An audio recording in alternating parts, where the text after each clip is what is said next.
Hello friends, very good morning. पिछले time पे हमने रिलेशन और फंक्शंस के आर्टिकल रिलेशन का डिस्कशन किया था। संबंध क्या होते हैं, समुच्चय ए से समुच्चय बी में उनके कार्तीय गुणनफल का कोई उपसमुच्चय एक संबंध होता है। उसके साथ साथ हमने संबंध के प्रांत, सहप्रांत और परिसर के बारे में चर्चा की थी। संबंधों की संख्या कि यदि किसी समुच्चय ए में m अवयव हैं, समुच्चय बी में n अवयव हैं, तो a क्रॉस b के कुल अवयवों की संख्या m इंटू n होगी और a क्रॉस b के उप समुच्चयों की संख्या 2n होगी। इस प्रकार से a और b में कुल परिभाषित संबंधों की संख्या 2n। फिर हमने संबंधों के प्रकार रिक्त संबंध, सार्वत्रिक संबंध, तत्समक संबंध, स्वतुल्य संबंध, सममित संबंध और संक्रमक संबंध के साथ साथ तुल्यता संबंध की भी चर्चा की। अब हम इसके सेकंड आर्टिकल फलन के बारे में चर्चा करते हैं। तो फलन को हम दो प्रकार से परिभाषित कर सकते हैं। पहला होता है इसमें क्रमित युग्मों के रूप में।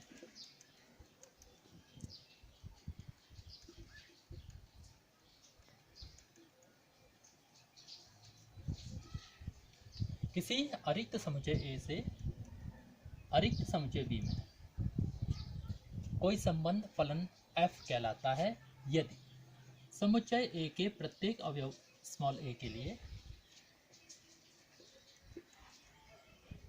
समुच्चय बी में कोई अवयव स्मॉल b इस प्रकार हो कि क्रमित युग्म ए बी f का अवयव तथा यदि क्रमित युग्म ए बी एफ का अवयव है और क्रमित युग्म ए सी भी एफ का अवयव है, तो इसका अर्थ है कि बी का मान सी के बराबर होना चाहिए। या हम सीधे शब्दों में कह सकते हैं कि समुच्चय ए से समुच्चय बी में परिभाषित कोई संबंध एक फलन कहलाएगा यदि एफ ए और बी के उन क्रमित युग्मों का समुच्चय हो जिनके कोई भी दो प्रथम क्रमित युग्मों के कोई भी दो क्रमित युग्मों के प्रथम अवयव समान न हो। अगर जैसे ए और बी में, ए बी और ए सी में इनके प्रथम अवयव समान है, तो इसका अर्थ क्या होगा कि ये दोनों क्या होंगे, बी और सी क्या होंगे, बराबर। इस सेकंड अवयव इनके बराबर हो जाएंगे। और दूसरी परिभाषा आती है संगतता के आधार पर, एज ए करस्पॉन्डेंस के अरिक्त समुच्चय ए और अरिक्त समुच्चय बी के बीच में परिभाषित कोई संबंध f एक फलन कहलाता है यदि समुच्चय ए और समुच्चय बी के अवयवों के बीच में संबंध इस प्रकार से हो कि पहला, समुच्चय ए के सभी अवयव समुच्चय बी के अवयवों के साथ संबंधित होने चाहिए। समुच्चय ए के सभी अवयव समुच्चय बी के अवयवों के साथ संबंधित हो।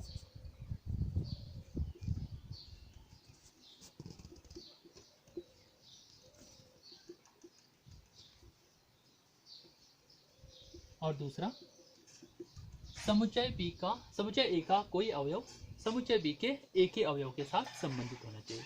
मान लेते हैं इस प्रकार से, ये समुच्चय ए के अवयव हैं 1 2 3 4 और ये समुच्चय बी के अवयव ए बी सी डी। तो ए का संबंध 1 का संबंध ए से, 2 का संबंध बी से, 3 का संबंध सी से, 4 का संबंध सी से। इस प्रकार से ये हो सकते हैं। समुच्चय ए का प्रत्येक अवयव संबंधित होना चाहिए, मतलब समुच्चय ए में कोई भी अवयव खाली नहीं छूटना चाहिए। साथ ही साथ समुच्चय ए के प्रत्येक अवयव के लिए समुच्चय बी में एक अद्वितीय, एक और केवल एक ही अवयव होना चाहिए। तो समुच्चय ए से दो अवयवों के साथ एक साथ तीर निकल सकते हैं, जबकि समुच्चय बी में वो तीर केवल एक ही अवयव पे होने चाहिए।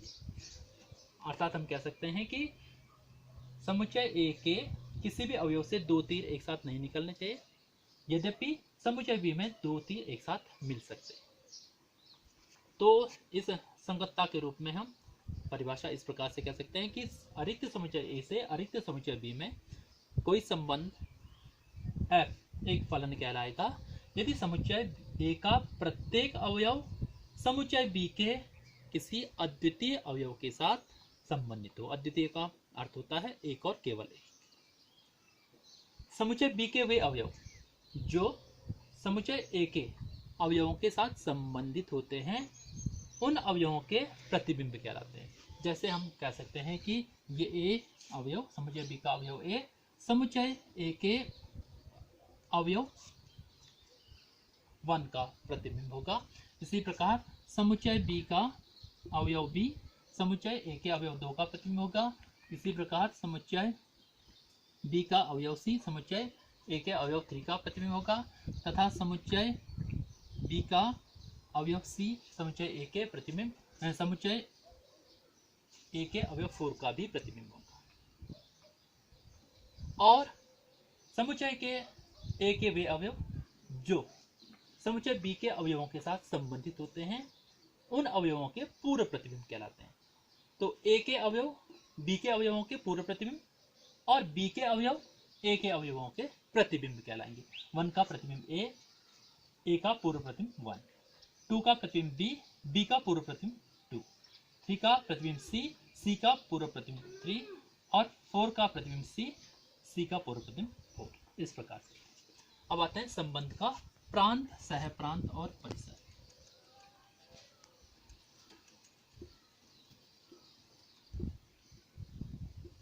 Domain, codomain and range of function.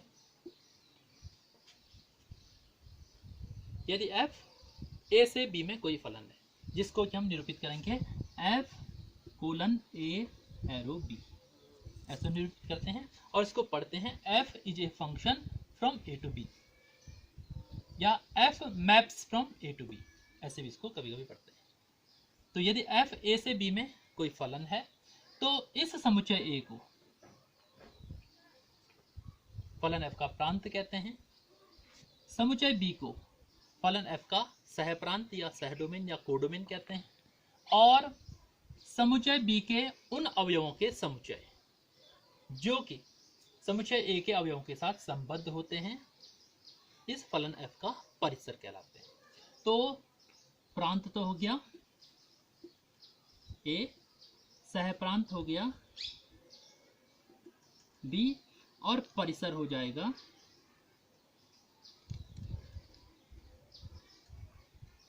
set of ordered pair set of element x such that set of fx such that x is an element of a,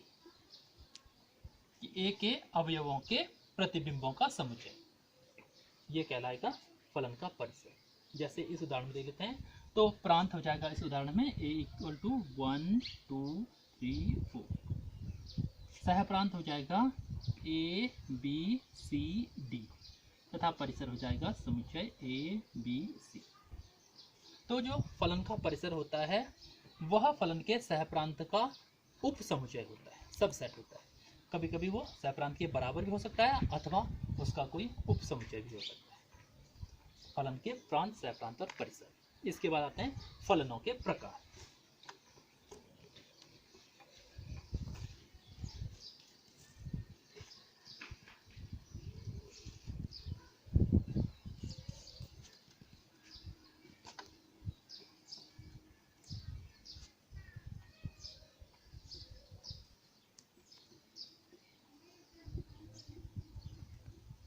फलनों के प्रकार या टाइप्स ऑफ फंक्शंस। पहला इसमें आता है वास्तविक मान फलन या वास्तविक फलन। वास्तविक मान फलन तथा वास्तविक फलन।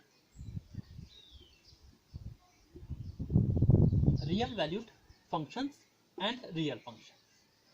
यदि f a से b में कोई फलन है, f is a function from a to b, और यदि इस फलन का सह प्रांत b वास्तविक संख्याओं का कोई उप समुच्चय होता है तो इस फलन को वास्तविक मान फलन कहते हैं। फलन वास्तविक मान फलन कहलाएगा यदि फलन का सह प्रांत वास्तविक संख्याओं के उपसमुच्चय का कोई उपसमुच्चय हो, तथा यदि फलन के प्रांत और सहप्रांत दोनों ही वास्तविक संख्याओं के समुच्चय r के उपसमुच्चय हों, तो फलन f वास्तविक फलन या रियल फंक्शन कहलाएगा। दूसरा आता है इसमें अचर फलन या कांस्टेंट फंक्शन।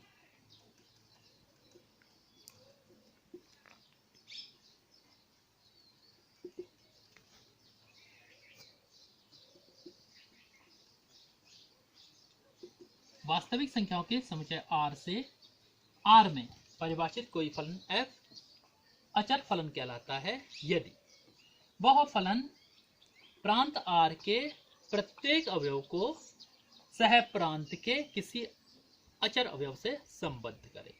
या हम कह सकते हैं कि प्रत्येक वास्तविक संख्या को एक निश्चित वास्तविक संख्या से संबद्ध करने वाले फलन को अचर फलन कहते हैं। और इसको डिफाइन करते हैं fx is equal to k, जहाँ की k कोई वास्तविक संख्या है। इसका हम उदाहरण लिख सकते हैं f इज इक्वल टू 1 1 2 1 3 1 4 1 5 1।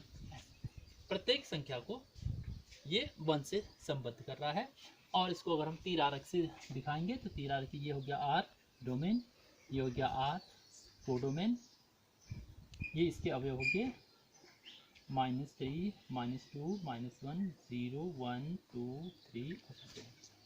यहाँ पर 1 -1 -2 ऐसे ही चलता जाएगा, 0 1 2 3 चलता जाएगा।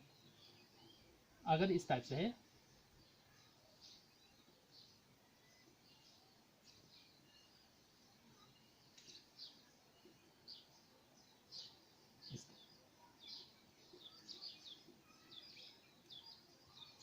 प्रांत के अवयवों से जाने वाले सारे के सारे जो तीर हैं वो सह प्रांत के एक ही अवयव पर मिल रहे हैं, तो ये फलन एक अचर फलन कहलाएगा।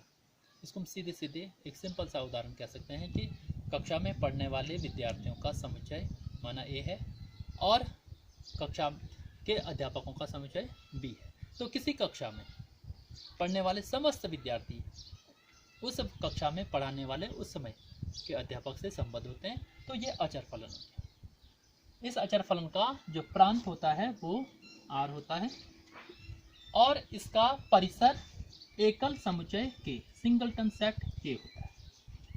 अगर हम इसका ग्राफ बनाते हैं तो इसका ग्राफ हमेशा x अक्ष के समांतर एक सरल रेखा प्राप्त होती है।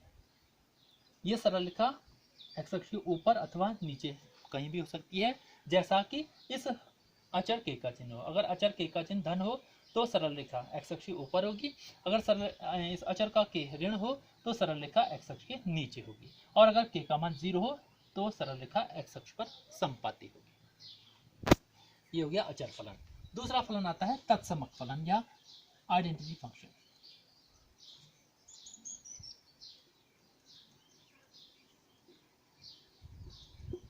तत्समक फलन या आइडेंटिटी फंक्शन।